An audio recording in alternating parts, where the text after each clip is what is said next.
하나님께서 주시는 은혜와 평화가 오늘도 거룩한 주일에 나와서 예배하는 모든 성도님들 한 분 한 분마다 충만하게 임하시기를 축복합니다. 루마니아에 살고 있는 순교자로 불렸던 리차드 범브란트라고 하는 목사님이 계시는데, 이 목사님이 쓰신 옥중에서 만난 그리스도라고 하는 유명한 책이 있는데요, 이 책에 나오는 모든 이야기는 목사님께서 실제로 경험했던 이야기들입니다. 목사님께서는 1909년부터 2001년까지 사셨는데, 유대계 루마니아 루터교 목사님, 그러니까 유대인이었고 또 루터교의 교회를 담임하셨던 목사님이셨는데, 이분이 복음을 전하다가 소련 공산당들에게 붙잡혀가지고 감옥에 체포되어서 구타를 당하시게 되는데요, 몇 년 동안 구타를 당하고 감옥에서 고초를 겪었냐면 1948년부터 1965년까지 14년 동안이나 감옥에 갇혀서 온갖 고난을 겪게 되었답니다. 더 마음 아픈 것은 이 목사님과 사모님이 같이 감옥에 갇히게 되는데, 사모님의 이름이 사비나 오스터라고 하는 이름인데, 부부가 같이 감옥에 갇히다가 보니까 자녀를 돌봐줄 사람이 없잖아요. 그때 미하이라고 하는 아들이 9살 때 일입니다. 이웃에 살던 사람에게 복음을 전하고 그리고 먹을 것을 갖다 주었다는 이유로 몇 년 동안 감옥에 갇히게 되느냐면 8년 동안 감옥에 갇히게 돼요. 얼마나 많이 맞았든지 온몸이 반쪽이 되고 반신불수가 돼서 평생 불구자로 살아갈 수밖에 없는 형편을 맞닥뜨리게 된 것이죠. 그렇게 사랑했던 아들을 2년이 지나고 나서 11살 때 아들을 만나게 됩니다. 고문으로 온몸이 반쪽이 된 사비나 사모님이 그 사랑하는 아들을 보면서 이렇게 얘기했대요.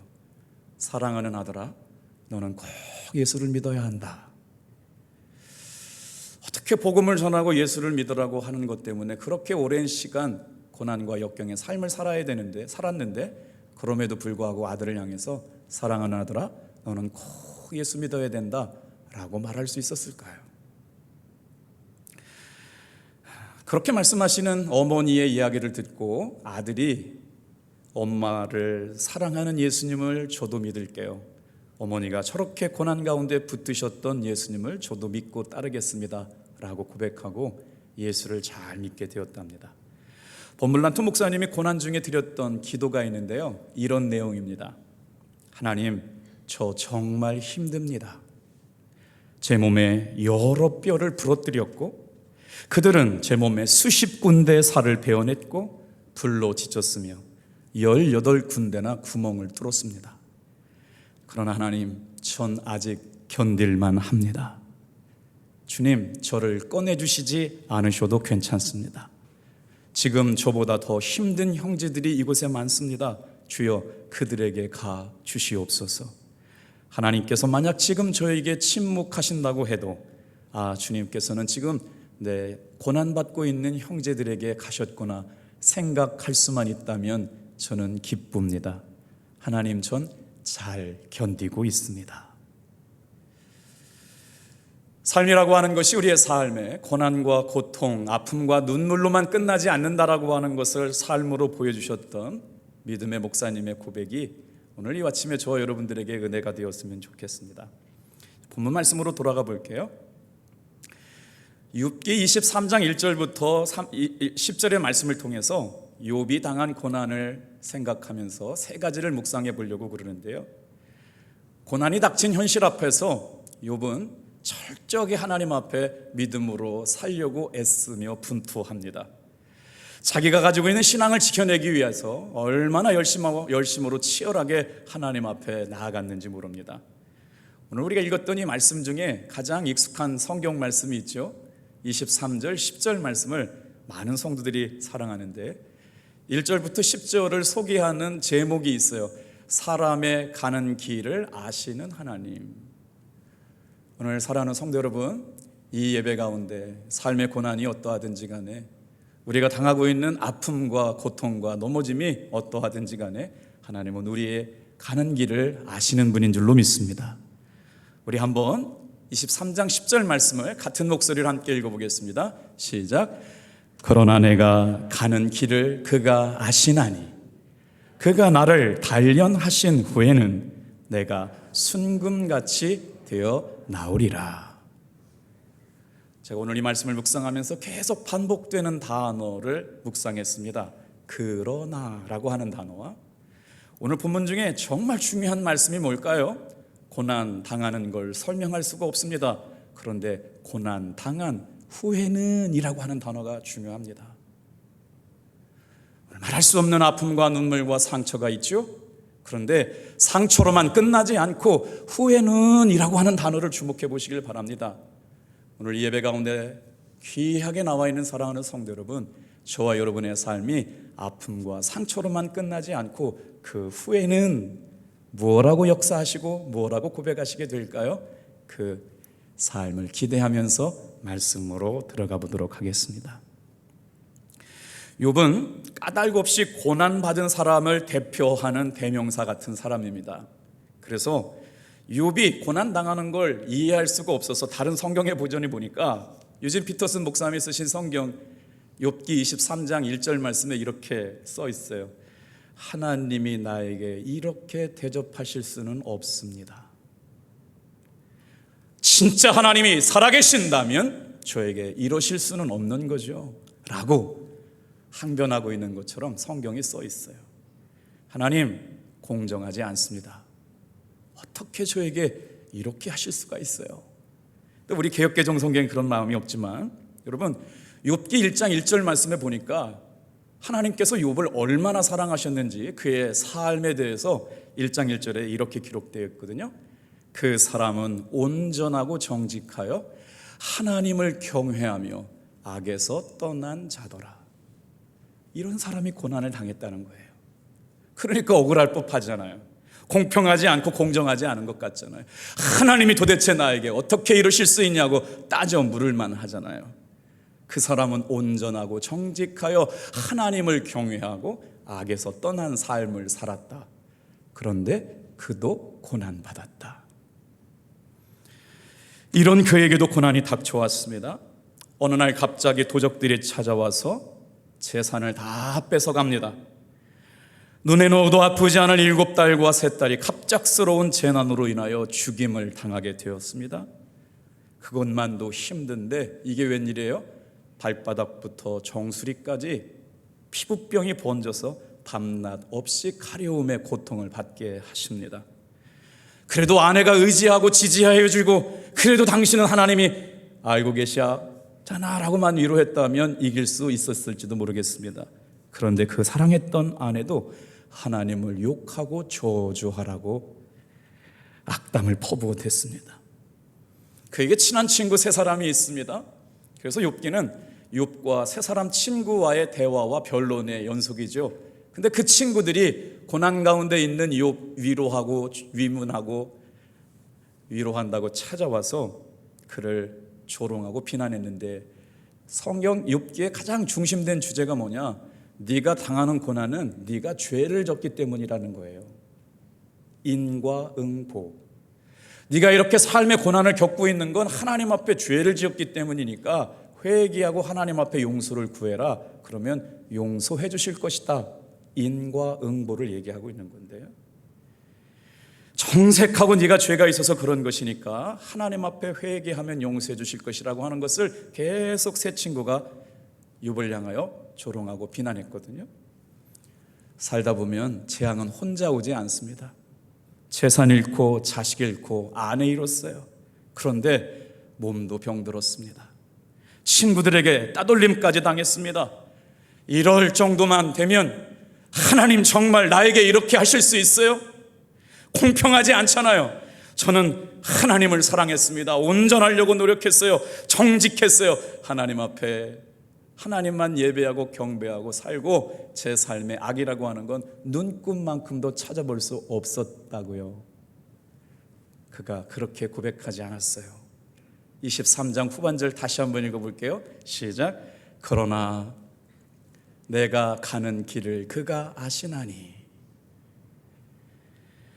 욥이 이렇게 고백할 수 있었던 것을 묵상하다 보니까 여러분 1장 1절 말씀에는 나는 정직했어요 하나님, 나는 정말 하나님을 신뢰했어요, 내 마음이 하나님만 사랑하고 하나님을 경외했다고요. 그런데 왜 이래요? 라고 얘기하면서 욥기 1장이 시작됐잖아요. 그런데 욥기 23장쯤 가서야 자신의 삶에 일어난 것들을 수긍하고 받아들이게 되었던 것이 오늘 본문의 말씀입니다. 오늘 이 시간 저와 여러분의 삶에 이해할 수 없는 여러 가지 일들이 닥치더라도 여러분 주님 바라보고 지금도 일하고 계시는 주님을 묵상하며 넉넉히 이겨나갈 수 있게 되기를 축복합니다. 자, 여기서 오늘 주목해 보고 싶은 단어가 있어요. 삶의 고난의 형편 한가운데 그러나 하나님의 반전이 있다고요. 오늘 이 시간 우리가 예배하면서 정말 집중해야 되는 것은 뭐냐?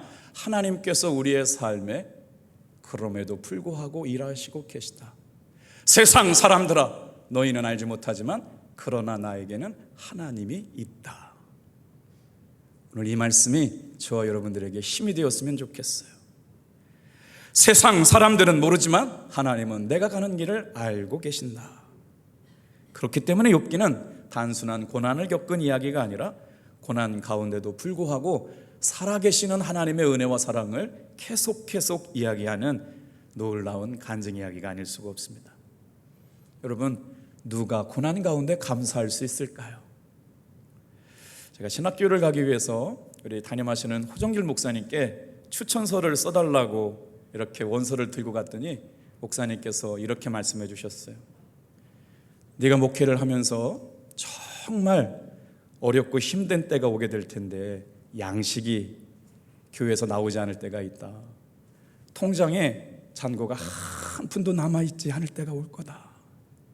그때 너는 사람들 앞에 가서 거지처럼 집에 양식이 떨어졌습니다, 돈이 떨어졌습니다 얘기하지 말고 하나님께서 너를 단련하시기 위해서 금식하게 하시는 시간이라고 하라라. 그때는 그런 일이 설마 제 삶에 일어날까? 에이 설마 요즘 같은 시간에 양식이 떨어지는 목사가 누가 있어? 요즘 같은 21세기에 라면 먹으면 되지. 근데 너무 심각하세요? 근데 양식이 떨어지는 때가 오더라고요. 우유값이 없는 때가 오더라고요. 정말 하나님 앞에 하나님 진짜 하나님이 나에게 해주실 수 있는 게 이거밖에 없어요? 라고 묻고 따지고 싶은 때가 오더라고요. 그런데 하나님께서 그때를 나를 낮추시고 겸손하게 하시고 나를 정말 촛불천미하게 목사다운 목사 만들어 가시는 과정이라고 하는 걸 깨닫게 하고 배우게 됩니다. 다 같이 한번 따라해 볼까요? 고난은 사람을 겸손하게 만듭니다. 고난 중에도 감사할 수 있는 사람이 되면 두 가지 능력이 나타납니다. 고난 앞에서 감사하면 어떤 일이 일어나느냐? 고난과 걱정과 근심이 사라져요. 그리고 그 사람을 겸손하게 만들어냅니다. 오늘 욥이 당한 고난 앞에서 자신의 삶에 어떤 고백을 하는지 한번 볼까요? 욥기 1장 20절에서 21절 말씀 같이 한번 읽어볼게요. 시작. 욥이 일어나 겉옷을 찢고 머리털을 밀고 땅에 엎드려 예배하며 이르되 내가 모태에서 알몸으로 나와 싸운즉 또한 알몸이 그리로 돌아올지라. 주시니도 여호와시오 거두시니도 여호와시니 그의 이름을 여호와의 이름이 찬송을 받으실지어다. 목회하다 보면요 사랑하는 자식을 가슴에 묻고 살아가는 성도들을 자주 만나게 됩니다. 오늘 이 자리에도 말할 수 없는 그 아픔과 상처가 새겨진 분들이 있어요. 그런데 여러분 제가 이 말씀을 묵상하다 이런 생각이 들었어요. 상처는 마음에 남지만 하나님의 은혜는 우리 뼛속에 새겨짐을 믿고 살아가시길 바랍니다. 한번 보세요. 욥기가 당한 고난 앞에서 얼마나 견디기 어려웠으면 겉옷을 찍었을까요? 얼마나 견디기 어려웠으면 머리털을 다 밀어버렸을까요? 그것도 감당이 안 되니까 땅에 엎드려져서 철퍼덕 하나님 앞에 예배하고 있을까요? 이르되 내가 모태에서 알몸으로 나왔기 때문에 또한 알몸으로 그리로 돌아가리라. 주신 이도 여호와시요 거두신 이도 여호와시니 여호와의 이름이 찬송 받으실지로다 라고 이욥이 하나님 앞에 찬양하고 있는 모습이죠. 오늘 이 부분을 성경학자들은 어떻게 해석하느냐, 다 같이 한번 따라해 봅시다. 고난은 나라고 예외일 수가 없다. 오늘 고난은 여러분 우리 성도라고 예외할 수가 없습니다. 누구에게나 다 찾아오는 일이라고 하는 거예요. 그런데 그 고난 앞에서 오늘 말씀을 듣는 사랑하는 성도 여러분, 하나님의 은혜로 살아가는 성도 여러분, 고난을 대하는 태도가 남다른 사람들이 예수 믿는 사람들인 줄로 믿습니다. 고난 당하지 않으며 살아가는 사람이 없어요. 흔들리며 살지 않는 사람이 없어요. 아픈 꽃을 피우며 살지 않는 사람이 없어요. 그런데 그 고난 앞에서 오직 주가 나를 단련하신 뒤에는 내가 순금같이 나오겠다고 고백하는 삶의 태도로 살아가는 사람들이 있습니다. 그래서 오늘 욥의 고난을 통해 세 가지를 묵상하려고 그러는데, 첫 번째, 다 같이 한번 따라해 볼까요? 하나님은 우리를 훈련시키실 때 침묵하셨습니다.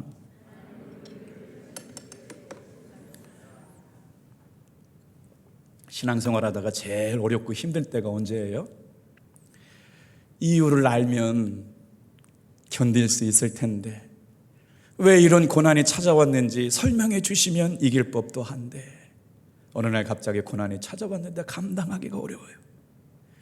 하나님께 묻고 싶어지는데 질문하고 싶은 마음이 누구나 같은 마음 아니었을까요? 하나님께 따져 묻고 싶은데 하나님께서 그때마다 어떻게 하셨느냐? 침묵하셨다는 거예요. 정말 우리 인생 가운데 가장 도움이 필요할 때 왜 하나님은 그렇게 침묵하셨을까? 여러분, 두 가지를 생각하시길 바랍니다. 하나님께서 우리 인생 가운데 가장 도움이 필요할 때 침묵하시고 계시는 경우는, 첫 번째, 나를 훈련시킬 때는 하나님께서 침묵하십니다. 두 번째, 나에게 끝까지 순종을 요구하실 때는 하나님께서 침묵하시면서 말씀하십니다. 자, 욥이 하나님을 찾아가네요. 8절 9절 같이 한번 읽어볼까요? 8절 9절 시작. 그런데 내가 앞으로 가도 그가 아니 계시고 뒤로 가도 계시지 보이지 아니하며 그가 왼쪽에서 일하시나 내가 만날 수 없고 그가 오른쪽으로 돌이키시나 배울 수 없도다. 욥의 심정이 그랬다는 거예요. 유진 피터슨 목사님 말씀으로 읽어보니까요, 이렇게 설명되어 있더라고요. 하나님이 동쪽에 계신 줄 알고 동쪽을 바라봤더니 안 계시더라는 거예요. 서쪽을 향해서 봤더니 서쪽에도 안 계시더라는 거예요. 남쪽을 향하여 봤더니 남쪽도 안 계시는 거예요. 그래서 북쪽을 향하여 봤더니 북쪽에도 계시지 않더라는 거예요. 동서남북 사방 팔방이 막힌 겁니다. 오늘 이 시간 이 예배에 나왔는데 사방 팔방이 막힌 것 같고 실패하고 절망하고 우는 것도 힘든데 살아갈 용기가 없는 거예요. 배신당했습니다. 거절당했습니다. 왕따당했습니다. 누군가 손 한 번 붙들어주면 살아갈 법한데 사람은 다 거짓말쟁이에요. 믿을 것들이 없어요. 그런데 그때 하나님이라도 말씀해 주셔야지요. 그런데 침묵하고 계시네요. 사랑하는 성도 여러분, 하나님께서 마치 대답도 하지 아니하시고 숨어 버리신 것 같은 상황에 부닥들여 있는 사람들에게 욥기가 들려주시는 은혜가 있어요. 하나님은 우리를 훈련시킬 때는 침묵하신다. 다시 한번 10절 말씀 읽어볼까요? 시작. 그러나 그가 나를 단련하신 후에는 내가 순금같이 되어 나오리라. 모든 것이 다 무너진 것 같고 눈에는 눈물이 앞을 가려서 한 발짝도 나아갈 수 없는 것 같고 이해는 되는데 어떻게 이 일을 감당하며 수습하고 나아갈 수 있을까? 여러분, 이런 마음 갖고 예수 믿을 수 있나? 예수 바라볼 수 있나? 라고 하는 마음이 저와 여러분에 찾아올 때라도 여러분 주님 바라보시기를 주님의 이름으로 축복합니다. 왜냐하면 오늘 읽은 우리 본문의 말씀이 그에 대한 대답을 주고 있기 때문에 그래요. 하나님이 우리를 훈련시킬 때는 침묵하실 때가 있다는 말씀을 묵상했고, 두 번째 욥의 고난에 배우는 교훈입니다. 따라해 볼까요? 까닭 없는 고난에도 주님의 뜻은 있습니다. 모든 일이 잘 되고 정말 하나님이 나만 사랑하시는 것 같고 부족함이 하나도 없는 때는 정말 찬양이 기쁘죠. 많은 분들이 이럴 때가 있어요. 정말 하나님이 나만 사랑하신 것 같아요 라고 하는 이야기를 많이 들어봤거든요. 그런데 여러분 아세요? 우리의 인생은 항상 좋을 수만은 없습니다. 어느 순간 하나님이 멀게 느껴져요. 그럴 때 우리는 어떻게 해야 될까요? 하나님께 여러분 멀리하지 마시고 그 순간에도 은혜의 보좌 앞에 머물러 있는 여러분 되기를 소망해 봅니다. 이 일은 누구나 다 갖게 되는 놀라운 경험이라는 거죠. 제가 오늘 말씀을 묵상하다 위로를 받았는데 욥이라고 하는 사람이요, 2절 좀 한번 읽어볼게요. 2절부터 7절에 하나님 앞에 따지고 싶고 질문하고 싶은 욥의 마음에 심정이 담겨져 있는데 다 읽지는 않고 2절만 우리 한번 읽어볼게요. 시작. 오늘도 내게 반항하는 마음과 근심하는 마음이 있나니 내가 받는 재앙이 탄식보다 무거움이라. 계속 한번 묵상해 볼까요? 하나님 앞에 반항하고 싶은 마음이 있대요. 근심하는 마음이 있어요. 따져 묻고 싶은 마음이 있어요. 질문해보고 싶은 마음이 있어요. 하나님이 도대체 나한테 이러실 수는 없잖아요 라고 묻고 싶은 때가 있다는 거예요. 여러분, 욥의 탄식은 절망의 소리이기보다는 하나님 앞에 드리는 탄원하는 기도로 읽어야 제대로 읽혀집니다. 까닭 없이 당하는 고난에도 다 같이 한번 따라합시다. 주님의 뜻이 분명히 있습니다. 성경 말씀에 하나님 앞에 하나님의 마음에 합한 사람이라고 칭찬을 받았던 사람 누구라고 생각되세요? 다윗 왕이거든요. 근데 그 다윗이요, 시편 1편에 보니까 1절에 보니까 하나님 앞에 이렇게 기도했대요. 같이 한번 읽어봐요. 시작. 여호와여 어찌하여 멀리 서시며 어찌하여 환난 때 숨으시니까. 이해가 되셨어요?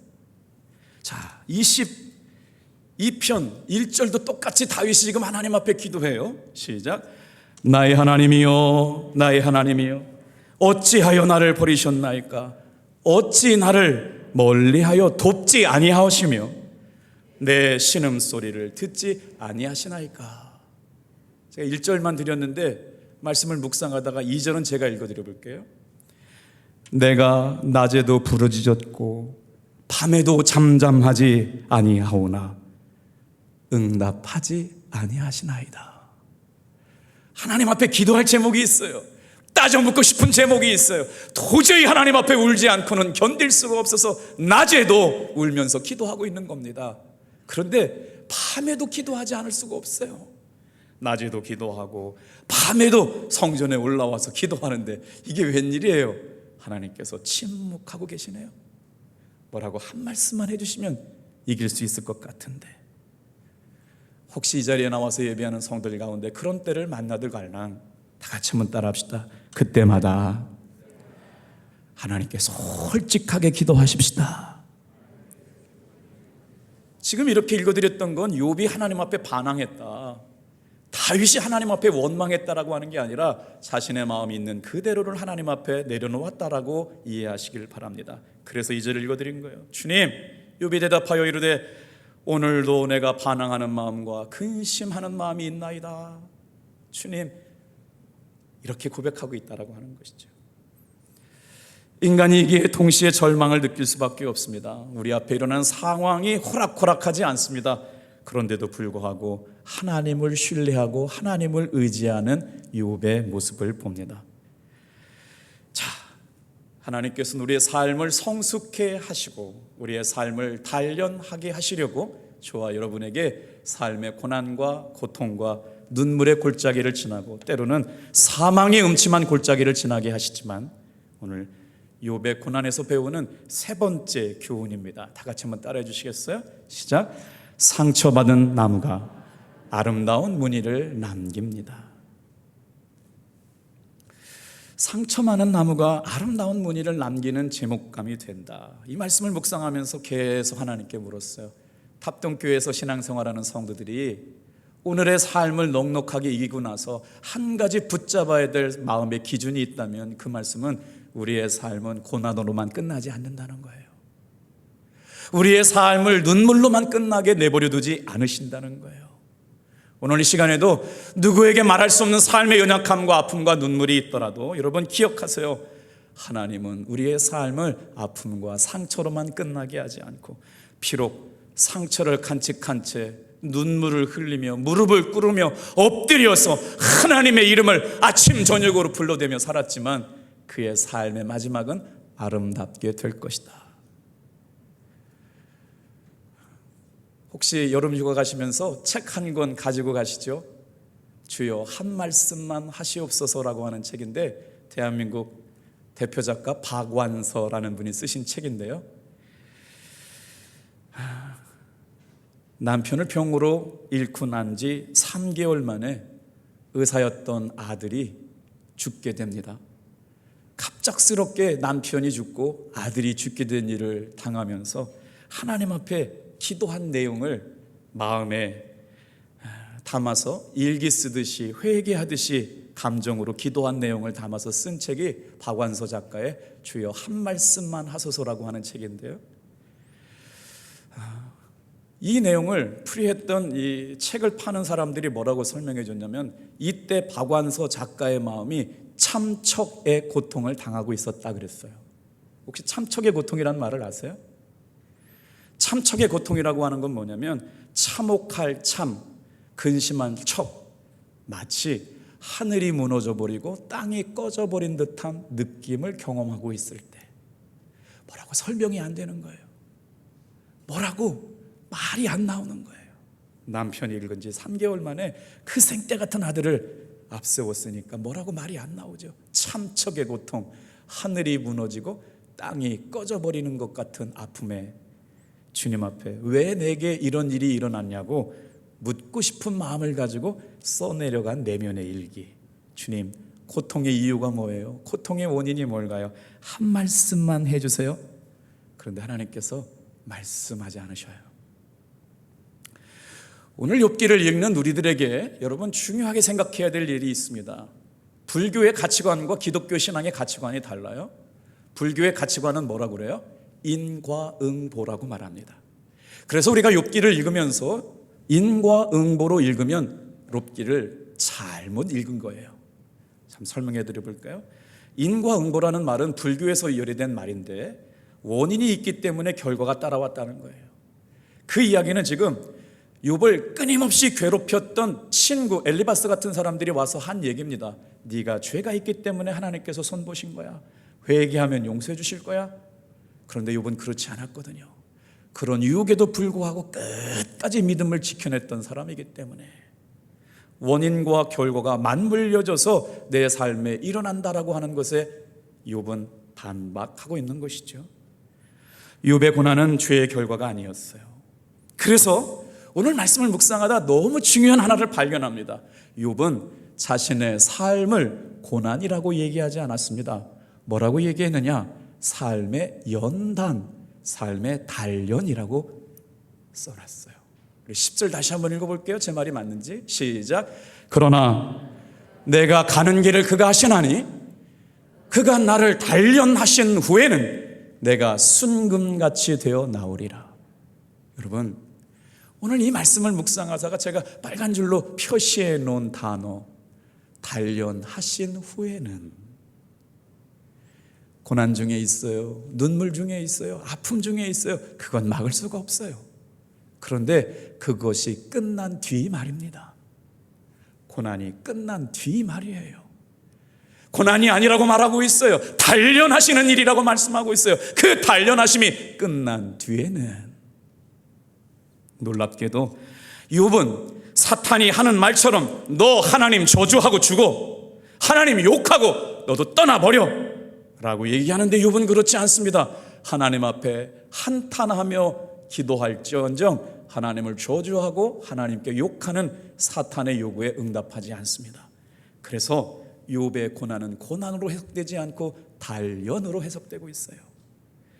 여러분, 삶이 완전히 망가진 것 같고 그 이유를 이해할 수 없고 설명도 들을 수 없는 침묵하시는 하나님 앞에 욥이 보인 믿음의 반응을 설명해 드려 볼까요? 24절에 가서 결론을 내려고 하는데 욥기 말씀을 묵상하다 보니까 욥이 순간순간마다 이렇게 하나님 앞에 고백했어요. 그래서 23절에 고백이 나온 거예요. 10장 12절 말씀, 그는 선하시며 사랑이 많은 하나님이시다. 탑동교회 성도들아, 그는 선하시며 그는 사랑이 많으시다 라고 고백하며 하나님을 신뢰하고 따라가는 저 여러분 되길 바랍니다. 욥기 37장 5절, 42장 2절, 그는 전능하신 분이다. 약할 때 힘주시고 무너질 때 일어서게 하시고 눈물 날 때 눈물 닦아주시고 아무것도 할 수 없을 것 같은 때 용기 주시고 힘 주셔서 전능하신 하나님, 사람의 힘 가지고는 안 되지만 하나님이 하시면 되는 일 보고 따라가는 귀한 여러분 되길 축복합니다. 욥이 또 고백하는 거 23장 10절 말씀, 그분은 내 삶의 모든 구체적인 부분까지도 알고 계신다. 여러분의 삶의 모든 구체적인 것까지 알고 계시는 거예요. 모든 내 삶을 통제하실 뿐만 아니라 그분은 내 삶에 대한 계획을 갖고 계신다. 그리고 나서 19장 25절 다 같이 한번 따라해 볼까요? 그분은 나를 구원하실 것이다. 이 말씀을 묵상하면서 여러분 이렇게 생각했어요. 우리의 인생의 주도권은 나에게 있지 않습니다. 우리의 인생의 주도권은 하나님께 있어요. 그래서 이 말씀이 이렇게 연결돼요. 하나님께서 나를 단련시키시고 나를 훈련시키시려고 고난을 당하게 하셨다면 고난을 당해야 합니다. 고난을 견뎌내야 합니다. 그래야 진짜가 되기 때문에. 뭐가 그래요? 그런데 정말 믿음으로 삶을 살아갔던 사람들은 하나님께서 당하게 하신 고난이라면 당해야 했습니다.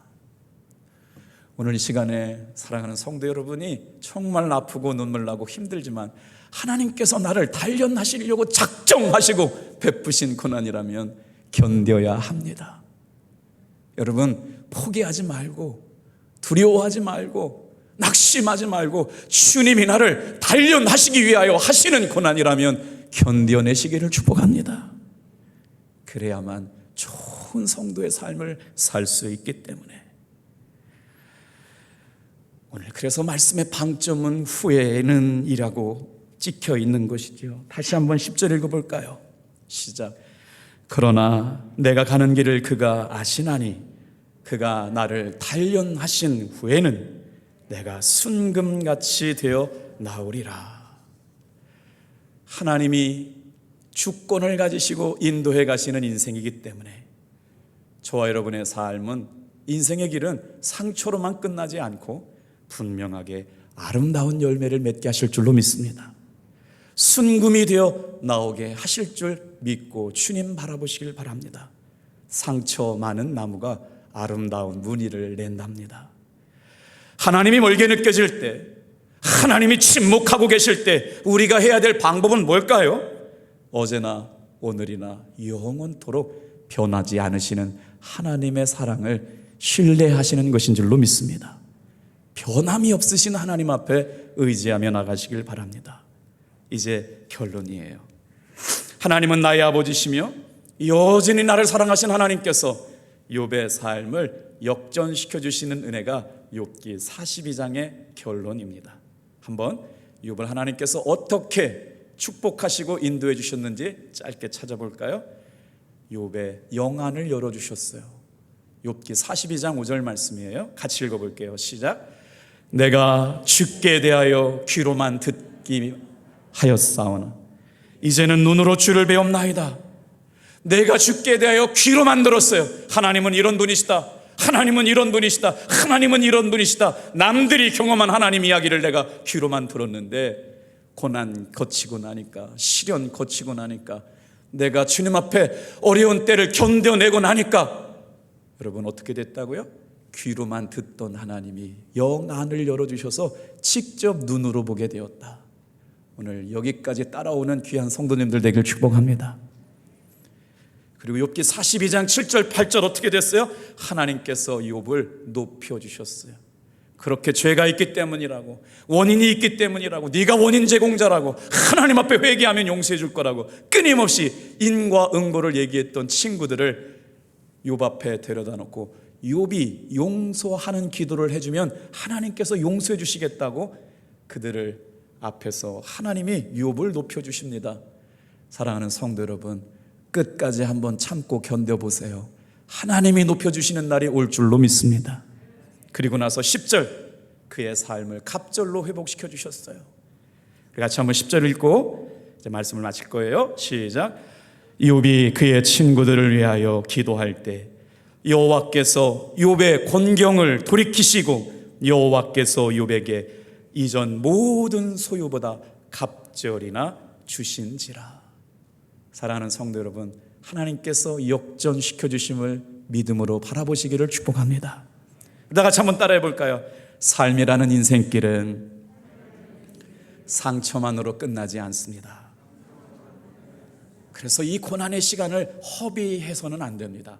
끊임없이 기도하고 끊임없이 묻고 끊임없이 주님 앞에 무릎 세워가며 욥이 그랬던 것처럼 땅에 머리를 엎드려 하나님의 말씀 앞에 겸손하게 자기를 낮추어 드렸던 것처럼 로마서 사도 바울이 그렇게 고백합니다. 로마서 14장 7절 8절 읽고 마칠게요. 시작.